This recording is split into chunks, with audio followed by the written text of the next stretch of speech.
Libertador FM, a rádio do povo de Deus. Vamos fazer agora a mensagem aí, a transmissão com o nosso pastor João Carlos, lá da Assembleia de Deus de Itaboraí, tá bom?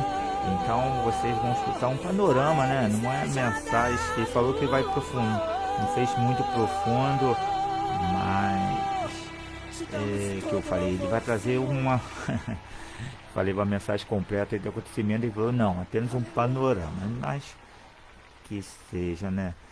Vamos lá então, vamos escutar a mensagem do pastor João Carlos. Vamos ver como que tá a conexão aí. Vamos botar um louvores aqui, vamos ver.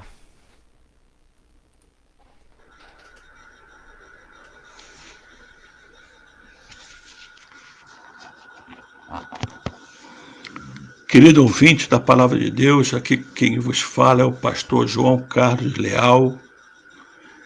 Estou aqui querendo trazer para hoje um panorama, um pequeno estudo, sem nenhuma profundidade, a respeito do que está acontecendo com Israel hoje. Vocês estão vendo no noticiário aquela guerra ali, aquele grupo islâmico, né, Hamas, estão lançando foguetes, mísseis contra Israel, e agora o Hezbollah.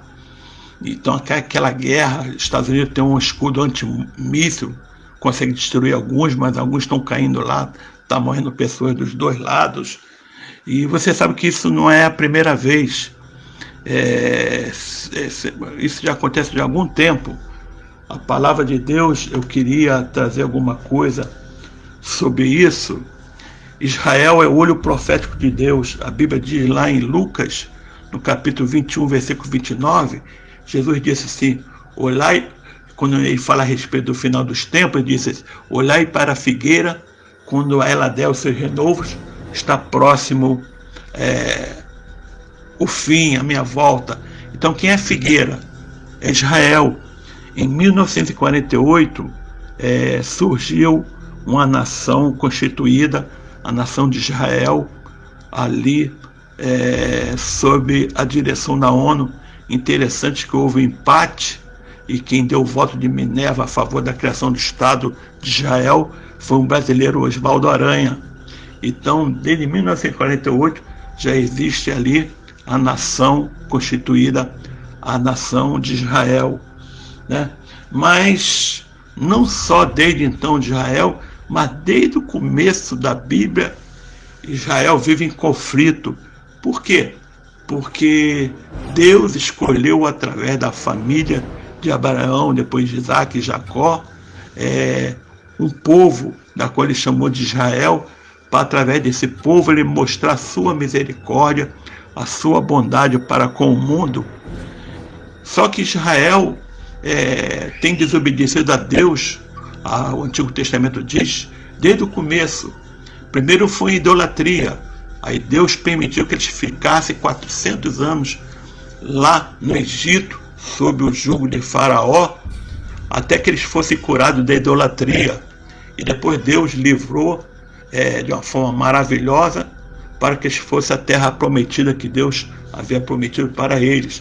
Mas já no deserto, o povo já se levantou contra Deus, a tal ponto que a maioria de 20 anos para cima morreram tudo no deserto. E essa insurgência de Israel vem desde então. A Bíblia usa uma palavra, uma linguagem figurada, dizendo que o povo, a respeito de Deus falando, esse povo tem me resistido mais de 10 vezes, isto é, inúmeras vezes, né? E agora Israel está num dos piores pecados, que é o pior pecado que um homem pode ter, e não só o povo de Israel, mas também todo mundo, que é o pecado da incredulidade, não reconhecer que existe um Deus, né? Então Israel, por causa da desobediência, lá no Antigo Testamento, o Senhor falou pela boca dos profetas e se cumpriu. Eu vou vos espalhar como areia entre as nações, e vós sereis servo das nações onde vós estivereis. Vocês sabem que na Segunda Guerra Mundial morreram 6 milhões de judeus no Holocausto, e até hoje quase ninguém gosta de Israel. É um povo desprezado, menosprezado. Mas por quê? Porque ninguém gosta de Israel. Porque é um povo que rejeitou a Deus, e então estão nessa batalha. A Bíblia diz em Zacarias capítulo 12, versículo 2, a respeito dessas coisas que estão acontecendo com a nação de Israel, diz assim: eis que porei Jerusalém como um copo de tremor para todos os povos em redor, e também para Judá, quando do cerco contra Jerusalém. Então faz copo de tremor, na outra versão diz cálice de tontear. Quer dizer, o que significa isso? Significa que o problema ali daquela região não é política, aquele problema daquela região não é os muçulmanos, o problema é espiritual, porque aquele povo ali, o povo de Israel, eles têm que reconhecer que Jesus Cristo é o Senhor, mas só que eles têm um coração duro, né? Eles têm um coração duro. Então, estão ali sofrendo, já morreram, estão espalhados. Só para vocês terem uma ideia, a população de Israel ali hoje é cerca de, se não me falha a memória, de 4 a 7 milhões de habitantes, num território ali um pouco maior do que Rio de Janeiro. Olha só uma curiosidade: se vocês pegarem todos os judeus, a maior colônia de judaica está nos Estados Unidos, são mais de 4 milhões. Se você pegar os judeus que estão nos Estados Unidos, que estão no Reino Unido, que estão na França, que estão no Canadá, aqui na América do Sul, no Chile, na Argentina, até uma parte do Brasil, tem mais judeus fora da sua pátria do que judeus morando lá em Israel, lá na sua nação. Que eles estão espalhados, ainda não voltaram. Um dia eles vão voltar todos, mas só que o território não cabe todos eles, né? E a gente sabe pela palavra de Deus, Deus falou a Gênesis, lá em Gênesis a Abraão, lá a partir do capítulo 12, que ele mostrou a Abraão que desde o rio Mar Grande, o Mediterrâneo, toda a terra, aquela terra pertenceria a Israel. Então hoje é onde está o Iraque, a Jordânia, a Síria, o Irã, tudo aquilo ali no final do tempo vai tudo pertencer a Israel. Aí o povo vai poder voltar, porque hoje não cabe. Então o que está acontecendo ali é uma profecia por causa da dureza do coração deles. Deixa eu ler aqui para vocês, em Mateus capítulo 23, versículo 37, eu vou ler para vocês uma profecia que o próprio Jesus, além da desobediência dele no Antigo Testamento, eles também não reconheceram que Jesus Cristo é o Senhor. Vocês sabem disso. Teve ali aquela crucificação e eles aceitaram a Barrabás, mas mandaram crucificar Jesus. Foi da vontade de Deus para que Jesus morresse na cruz. Mas olha o que Jesus fala aqui, no capítulo 23 de Mateus, a partir do versículo 37. Jerusalém, Jerusalém, que mata os profetas e apedrejas os que te são enviados. Quantas vezes quis eu ajuntar os teus filhos, como a galinha junta seus pintos debaixo das asas, e tu não quiseste. Eis que a vossa casa vai ficar-vos deserta. Olha essa profecia de Jesus, uma palavra dura de Jesus a respeito do povo judeu. Porque eu vos digo que desde agora não me vereis mais, até que digais: bendito o que vem em nome do Senhor. Quer dizer, Jesus está dizendo: vocês me negaram, vocês me rejeitaram, então vocês só vão me reconhecer lá no final dos tempos, naquele dia, quando você reconhecer, vocês vão dizer: bendito que vem em nome do Senhor. Ora, humanamente é impossível Israel crer que Jesus Cristo é o Senhor. Hoje eles não creem que Jesus Cristo é o Senhor. Estão esperando outro Messias. A visão que os judeus têm, ortodoxos, de um Messias, é um Messias poderoso, que veio livrar Israel, que veio usar armas, etc.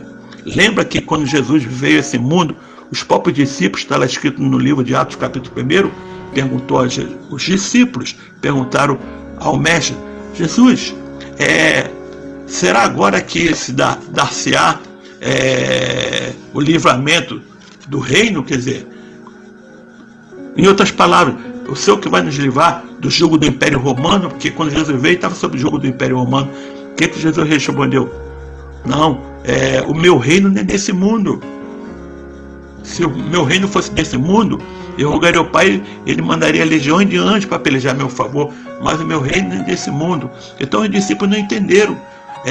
E o que confirma isso também, que quando Jesus veio, no princípio, realmente no começo, os judeus pensavam que ele fosse o Messias, que colocaram aqueles ramos de palmas de palmeira no chão. Ele montou no jumentinho, e como ele entrou em Jerusalém, ele foi aclamado: Hosana, Hosana, o filho de Davi, né? Aí Jesus entrou em Jerusalém triunfante, mas cerca de alguns dias depois, quase um mês depois, Jesus vem pregando uma outra mensagem, não mensagem de libertação, não usando armas, mas uma mensagem de amor, dizendo: dá uma face, oferece a outra, perdoa teu irmão. Então aquele povo ficou frustrado. Então esse não é o Messias, não é o Messias que a Escritura do Antigo Testamento mostra, que realmente o Messias da Escritura do Antigo Testamento mostra que ele virá com poder e grande glória, libertando o povo. Mas isso não está errado, isso só vai acontecer na segunda volta de Jesus, lá no final da grande tribulação, entendeu? Mas até hoje isso está vedado a eles, por isso que estão sofrendo. É um copo de tontear, ninguém consegue resolver aquele problema que está acontecendo ali no Oriente Médio, nem a ONU, nem os Estados Unidos, ninguém, que é um problema espiritual, não é um problema político, é um problema espiritual, enquanto eles não reconhecerem que Jesus Cristo é o Senhor. Quando Jesus disse essa profecia, até aquele dia, olha só, tem um intervalo de tempo muito grande, foi 2000 anos atrás, né? Já se passaram 2021 anos, tem mais 4 anos de erro aí no nosso calendário, são 2025 anos, né? Até aquele dia, quando é que vai acontecer esse dia? Vai ser no final da grande tribulação. No final da grande tribulação, Zacarias confirma isso, no capítulo 12, versículo 10, diz assim, eu estou fundamentando essa minha palavra na Escritura, viu, meus queridos? Olha só o que diz ali em Zacarias 12, 10.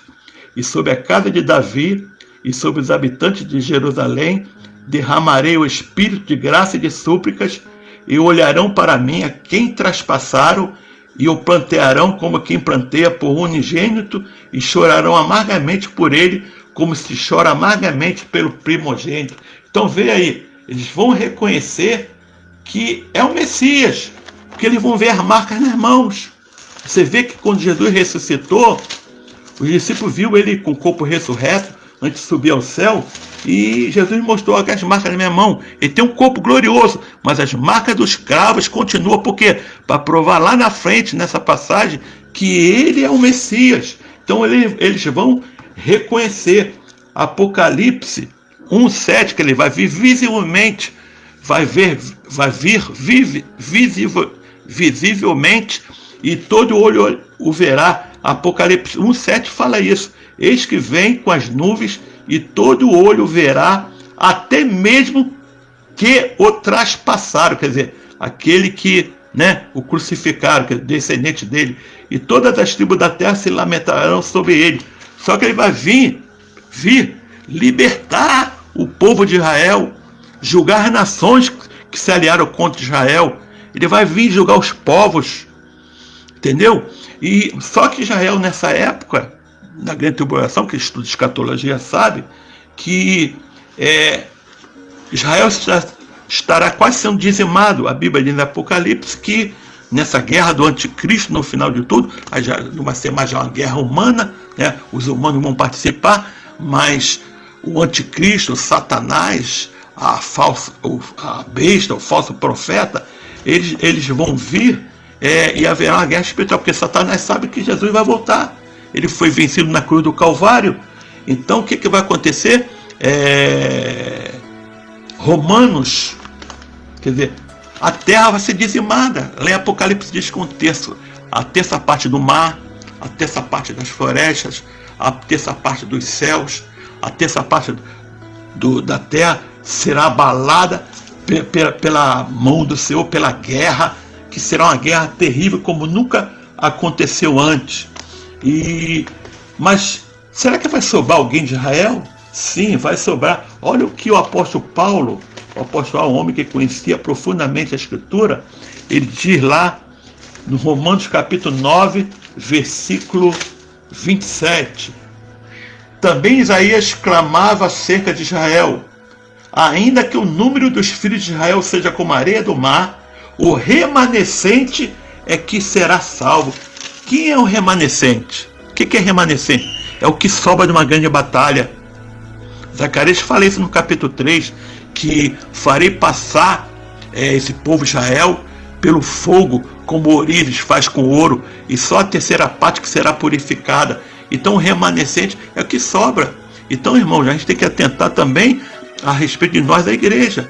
As pessoas pensam que a salvação é fácil, o caminho é largo. Não é para qualquer um, não. Você tem que perseverar até o final, porque se Deus está dizendo que Israel, que só o remanescente que será salvo, a igreja, como está vivendo aí da forma mundana, não vai ser salva, não. Digo, a igreja, a instituição, as instituições evangélicas estão falidas, porque já não prega mais a verdade. Mas o crente, o cristão que perseverar até o fim, esse será salvo. Mas aqueles que ficam brincando com a palavra de Deus, não. Então, voltando aqui sobre Israel, no capítulo 11, o apóstolo Paulo fala sobre isso. Olha só, deixa eu ler para vocês, capítulo 11 de Isaías, que fala a respeito de Israel. E também eles, se não permanecerem na incredulidade, serão enxertados, porque poderoso é Deus para os tornar a enxertar. Porque se tu foste cortado no natural zambujeiro e contra a natureza enxertado na boa oliveira, quanto mais esses que são naturais serão enxertados na sua própria oliveira. Aí olha só, irmão, presta atenção. Olha só o versículo 25 do Romanos 11. Porque não quero, irmãos, agora ele está falando com a igreja, que ignoreis esse segredo, para que não presumais de vós mesmo, que o endurecimento vem em parte sobre Israel, até que a plenitude dos gentios haja entrado. Quer dizer, o que ele está dizendo com isso? Que houve a queda de Satanás, queda de Israel, para que houvesse salvação para os gentios. E ele confirma isso no versículo 12 do capítulo 11, ele diz assim, se a sua queda de quem? De Israel, é a riqueza do mundo, foi bom para nós, que a salvação se voltou para nós. E se a sua queda é a riqueza do mundo, e a sua diminuição, quer dizer, de Israel, a riqueza dos gentios, que somos nós, aí ele faz uma interjeição. Quanto mais a sua plenitude, quer dizer, uma interjeição na interrogação. Ele está dizendo o seguinte: se a queda de Israel foi bom para nós, que a salvação se voltou para nós gentios, quanto mais seria melhor se ele não tivesse caído. É isso que o apóstolo Paulo está falando, né? Então, nós estamos na plenitude dos gentios, mas Deus tem um propósito com Israel, o remanescente. Por que Deus tem um propósito, né? Vocês veem que a nação de Israel, eu disse que é um cálice de tontear ali, é um problema ali que ninguém resolve. Quem gosta de estudar a Bíblia, tem um livro do Abraão de Almeida chamado Israel, Gog e o Anticristo, e houve aquela batalha dos 6 dias, em que os árabes, muito mais aparelhados com o seu exército, com seus aviões, queriam riscar do mapa Israel. Não é a primeira vez. O próprio Irã ali, alguns anos atrás, o presidente do Irã, ele queria riscar Israel do mapa. Ele morreu, Israel continua lá de pé. Então, na guerra de 67, que aconteceu? Tem um testemunho que nessa guerra Israel foi um milagre, ele venceu sozinho. Quer dizer, sozinho não, Deus está com Israel. A Bíblia diz que, esse livro diz, Abraão de Almeida, que é um documentário, depois vocês procuram no YouTube. Que aconteceu? Veio um grande exército de árabes de várias nações coligadas e contra um pequeno exército de judeus de Israel. E Israel estava vendo a hora que ia ser dizimado, e de repente aquele grande exército, aquela grande divisão, se renderam sem dar um tiro. Aí aquele pequeno exército de Israel foi lá e prenderam eles, prenderam todo mundo, mas ficaram encucados. Por que eles? O que aconteceu? Então ele chamou ali o comandante daquele exército, isso foi em 67, foi agora.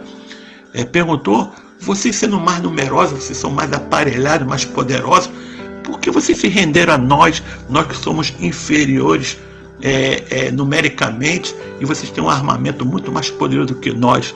Aí o comandante falou: o quê? Vocês não estão vendo esse grande exército de branco do lado de vocês aí, não? O exército de vocês são muito mais numerosos do que nós, por isso nós não rendemos. Aí eu vos pergunto: que grande exército de branco são esses? São os anjos do Senhor que estão pelejando por Israel. Mas aí há um paradoxo. Mas se Deus peleja por Israel, mas diz ali que estão sofrendo aí, vocês estão vendo atualmente o que está acontecendo. Mas por quê? Porque Deus, quando Ele promete, meus irmãos, uma palavra, Ele cumpre. Lá em 2 Samuel, eu quero vos falar, eu estou usando a Bíblia para dizer: não, você está ensinando errado. Em 2 Samuel, quando Davi era o rei, que ele queria desejar edificar o templo do Senhor, mas ele derramou muito sangue, Deus não permitiu, e Davi pecou muito. Aí, o que Deus falou? Mandou o profeta Natan. Olha o que o profeta Natan falou para Israel. Eu vou ler só o capítulo de 2 Samuel 7, somente o versículo 16, para não tomar muito tempo. Olha só o que Natan falou para Israel. Versículo 15, mas a minha benignidade se não apartará dele, como a tirei de Saul, a quem tirei de diante de ti. Olha o versículo 16, porém a tua casa, a casa de quem? De Davi, e o teu reino serão firmados para sempre, quer dizer, eternamente, diante de ti. Teu trono será firme para sempre. Trono de quem? Agora não está falando trono de Davi, mas da descendência de Davi. Quem é o descendente de Davi? Cristo, Jesus é descendente de Davi. Quer dizer, ser firmado para sempre. Então a palavra de Deus se cumpre. Jesus, Ele, o trono, Jesus vai governar o mundo. Ele tem um controle. O mundo não está descontrolado. Deus está permitindo essas coisas acontecerem para se cumprir a sua palavra. Ele está castigando Israel, mas só o remanescente, o que sobrar daquela grande batalha, que vai ser salvo. E assim mesmo, meus amados, eles só vão ser salvos, primeiro, porque, como eu já li aqui, e por isso sobre a casa de Davi, sobre os habitantes de Jerusalém, o espírito de graça e de súplicas, e olharão para mim a quem transpassaram, Zacarias 12:10, e chorarão como que se planteia por um unigênito. Quem é um unigênito? Cristo. E chorarão amargamente por ele, como se chora amargamente pelo primogênito. Então, a Bíblia diz, confirmando isso antes de falar, Zacarias capítulo 14, versículo 4, a respeito da volta visível de Jesus, que olharão, quer dizer, olha, vê, a Bíblia diz que olharão, quer dizer, com seus próprios olhos, e reconhecerão que Jesus Cristo, né, é o Cristo, porque verão as marcas na mão de Jesus. Jesus vai descer visivelmente, Zacarias 14:4. Naquele dia, esse dia que eu estou me referindo aí, que eles vão chorar amargamente, naquele dia estarão seus pés, os pés de quem? De Jesus, sobre o Monte das Oliveiras, que está defronte de Jerusalém para o Oriente, e o Monte das Oliveiras será fendido pelo meio para o Oriente e para o Ocidente, e haverá um vale muito grande, e metade do monte se apartará para o norte, e a outra metade dele para o sul. Zacarias 14, versículo 4. Está dizendo que Jesus vai voltar visivelmente com o seu exército de anjos, e vai prender Satanás, vai prender os demônios, né? E vai livrar o remanescente de Israel. E Israel só vão reconhecer, porque Deus é tão misericordioso, que vai enviar o Espírito Santo, porque é o Espírito Santo que convence o homem do pecado, da justiça, do juízo. Então eles vão reconhecer que ele é o Messias. Lembra que quando Jesus ressuscitou, ele apareceu na praia e mostrou para o discípulo: ó, eu ressuscitei e vou voltar para o Pai, olha as marcas nas minhas mãos, olha as marcas nos meus pés. Então eles olharão e verão a quem transpassaram, quer dizer, a descendência dos judeus verão que ele realmente é o Messias que havia vindo na terra, que seus pais não reconheceram. Por isso que Jesus disse lá em Mateus, não me verão até aquele dia. Que dia é esse?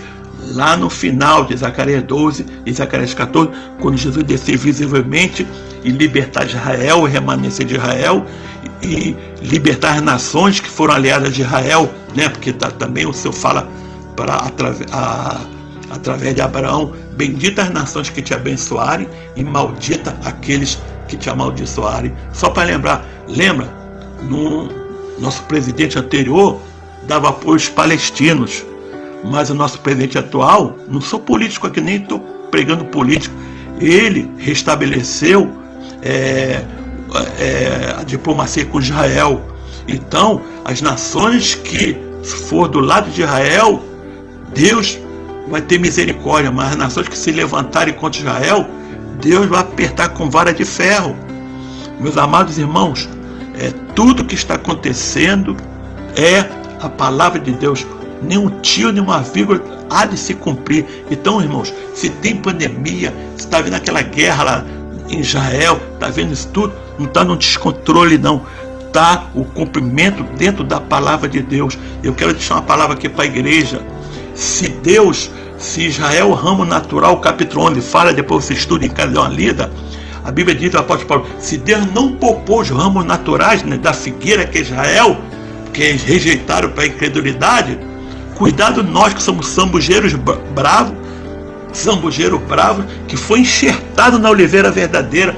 Nós fomos enxertados através de Cristo na oliveira verdadeira, e agora nós somos filhos de Deus por Abraão, no crente Abraão, conforme Gálatas 3:20, né? Nós somos filhos da fé de Abraão. Então, se Israel rejeitou a Deus, está sofrendo, irmão, nós temos que permanecer no caminho e agradar o Senhor em toda maneira, nos separar das coisas ruins e buscar a face do Senhor, porque o tempo está próximo. Que Deus abençoe.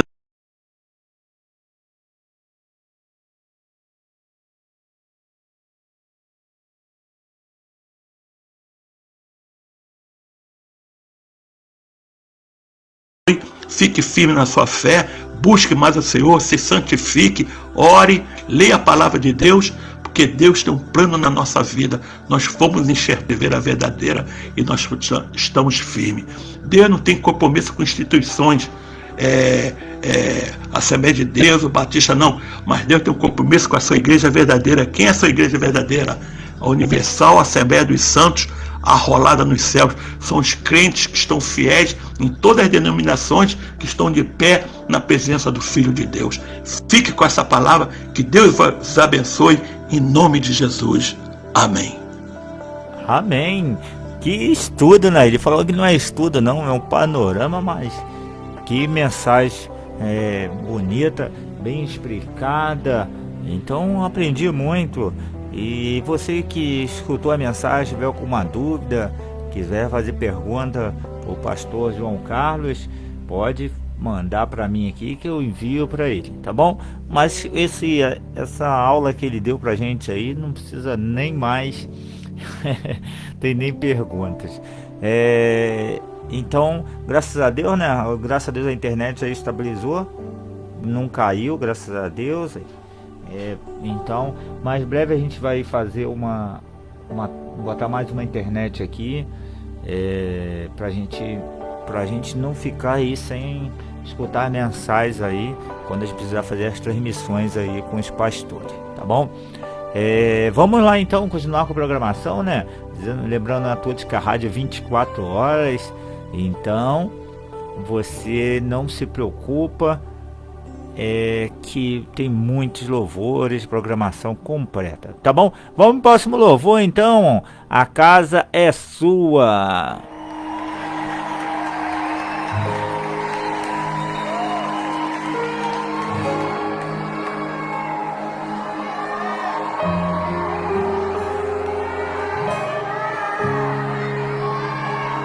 Você é bem-vindo aqui. A casa é sua, pode entrar, me esvaziar. esvazio de mim, me esvazio de mim.